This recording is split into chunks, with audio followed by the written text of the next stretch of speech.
लड़की मंगेतर को मार देती है, पत्नी पति को घर के फर्श के नीचे दफन कर देती है। और अब रिश्तों के कत्ल की इस कड़ी में वो देखने को मिला है जिसके बारे में कोई ख्वाब में भी नहीं सोच सकता। एक बेटी अपनी माँ का कत्ल करवा देती है। क्यों, कहाँ, कैसे? इस वीडियो में सर से पांव तक सिहरन पैदा करने वाली वारदात से जुड़े आपके हर सवाल का जवाब तफसील से दूंगा। बस आप जुड़े रहिए हमारे साथ। नमस्कार, मैं हूं मुनीश देवगन और आप देख रहे हैं एनडीटीवी इंडिया। क्या एक लड़की अपनी मां को मरवा सकती है? किसी से ये सवाल करेंगे तो वो हैरान हो जाएगा। जवाब शायद यही मिलेगा कि ऐसा नहीं हो सकता। एक बेटी ऐसा खौफनाक कदम नहीं उठा सकती। ये नए दौर का भारत है जहां बेटियां अक्सर बड़े लाड से पाली जाती हैं। उनकी ख्वाहिशों का ख्याल रखा जाता है। चोट बेटी को लगती है और दर्द माँ को होता है।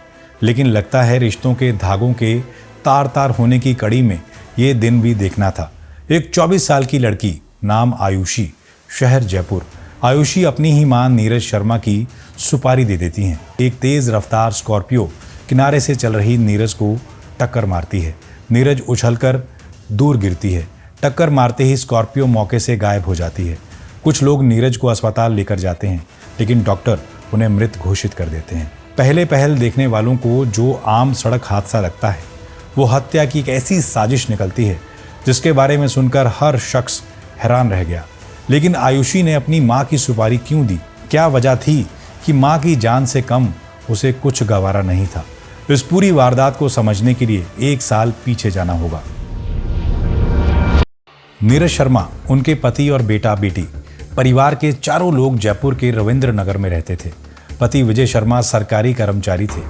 ठीक कहा जाए तो कोर्ट में लोअर डिविजनल क्लर्क के पद पर थे।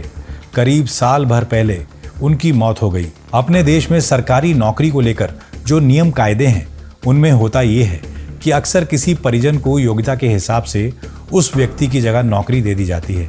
इसे अनुकंपा नौकरी के नाम से जाना जाता है। अब पति की मौत के बाद घर में बचे 3 लोग, पत्नी, बेटा और बेटी। बेटा बहुत छोटा है और उसकी तबीयत भी ठीक नहीं रहती। जाहिर है उसे नौकरी नहीं मिल सकती। बचे विजय की पत्नी नीरज और बेटी आयुषी। आयुषी को ना जाने क्यों ये ख्याल आया कि सरकारी नौकरी अब उसे मिलनी चाहिए, वो इसकी जायज़ हकदार है। उसने ये बात माँ को कही। माँ को पहले लगा कि हाँ, ये हो सकता है, लेकिन बाद में आयुषी के मामा यानी नीरज के भाई ने बहन को समझाया कि ये नौकरी तुम्हें करनी चाहिए। बेटी को पढ़ा लिखा कर उसके पैरों पर खड़ा कर देंगे और बेटा भी छोटा है, उसे भी संभालना है। नीरज को ये बात जम गई। उन्होंने पति की जगह सरकारी नौकरी ज्वाइन कर ली। आयुषी को माँ का ये फैसला सख्त नागवार गुजरा। वो इससे इतना नाराज हुई कि उसने घर छोड़ दिया और जयपुर के ही अपने दूसरे घर में जाकर रहने लगी। यानी जयपुर में इस परिवार के पास 2 घर थे। इसके अलावा कई बीघा जमीन भी थी जिसकी कीमत करोड़ों में बताई जाती है।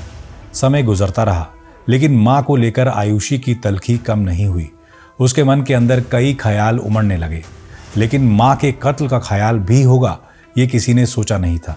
करीब 3 महीने पहले उसने तय कर लिया कि वो ये सरकारी नौकरी लेकर रहेगी, फिर चाहे इसके लिए उसे अपनी माँ की ही जान क्यों न लेनी पड़े। जब एक बार इरादा बना लिया तो अब उसे आजमाने की बारी थी। हालांकि उसे इस बात का एहसास था कि वो ये काम अकेले नहीं कर सकती, और तब पहली बार उसने अपने इस क्रूर इरादे के बारे में अपने ताऊ के बेटे बलराम को बताया। पहले तो उसको यकीन नहीं हुआ, लेकिन जब आयुषी ने ये बात बार बार दोहराई तो वो समझ गया कि इसने ये ठान लिया है। बलराम ने ये बात अपने पिता यानी आयुषी के ताऊ मोहन स्वरूप को बताई। आयुषी ने उन्हें ज़मीन का लालच दिया। कहा कि माँ को मरवा दिया तो ज़मीन का एक बड़ा हिस्सा उनके नाम करवा देगी, क्योंकि माँ नहीं रहती तो जयपुर के दोनों घरों के साथ साथ करोड़ों की ज़मीन के वारिस भी वही बनती। ज़मीन की बात सुनकर ताऊ और बेटा इस खूनी साजिश में शामिल हो गए। दोनों लोग भरतपुर पहुंचे, जहां नज़दीकी रिश्तेदार हेमंत के साथ बैठकर हत्या की प्लानिंग रची गई। 5 बदमाश हायर किए गए और उन्हें नीरज शर्मा के कत्ल की सुपारी दे दी गई। सुपारी की रकम रखी गई 7 लाख। बदमाश जयपुर पहुंचते हैं और नीरज शर्मा का रूटीन फॉलो करते हैं। वो कब घर से निकलती है, कितने बजे कहाँ जाती है, सब ट्रैक होने लगा।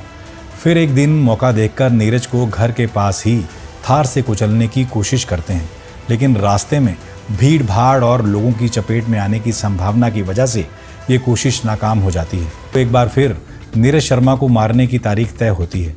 इस बार हत्यारे स्कॉर्पियो गाड़ी से नीरज शर्मा को कुचलने में कामयाब हो जाते हैं। सबको लगता है ये सड़क हादसा है। नीरज शर्मा का अंतिम संस्कार भी हो जाता है, लेकिन नीरज के भाई राकेश शर्मा को कुछ खटक रहा था। उन्हें भांजी आयुषी के चेहरे के हाव भाव कुछ ठीक नहीं लग रहे थे। उन्हें सड़क हादसे की कहानी हजम नहीं हुई। वो पुलिस के पास पहुंचे और शिकायत दर्ज कराई। पुलिस ने जब तफ्तीश शुरू की तो सारी कड़ियां जुड़ती चली गई। सीसीटीवी में दिखा कि किस तरह किनारे जा रही नीरज शर्मा को टक्कर मारी गई। तकनीकी सबूत जुटाए गए और सारे राज बेपर्दा होते चले गए। पुलिस ने आयुषी और उसके ताऊ को उठाया। सख्ती से पूछताछ करते ही दोनों टूट गए। आयुषी ने गुनाह कबूल कर लिया। उसने मान लिया कि मां के कत्ल की सुपारी उसी ने दी थी।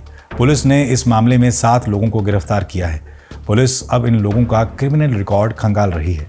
जब सारे रिश्ते बिखर रहे थे, तब एक भाई ने अपनी बहन के कत्ल की गुत्थी सुलझाने में पुलिस की मदद की। इस केस के बारे में जिसने भी सुना वो यकीन करने को तैयार नहीं होता। जिस मां ने 9 महीने कोख में पाला, जिस गोद में लोरियां सुनी, जिसकी उंगली पकड़कर दुनिया देखी, उसी मां को मौत के घाट उतार दिया गया, और वो भी किस लिए? एक फकत सरकारी नौकरी के लिए। आज रियल स्टोरीज में इतना ही। आप इस मुद्दे पर क्या सोचते हैं? हमें कमेंट बॉक्स में ज़रूर बताइएगा। बहुत बहुत शुक्रिया।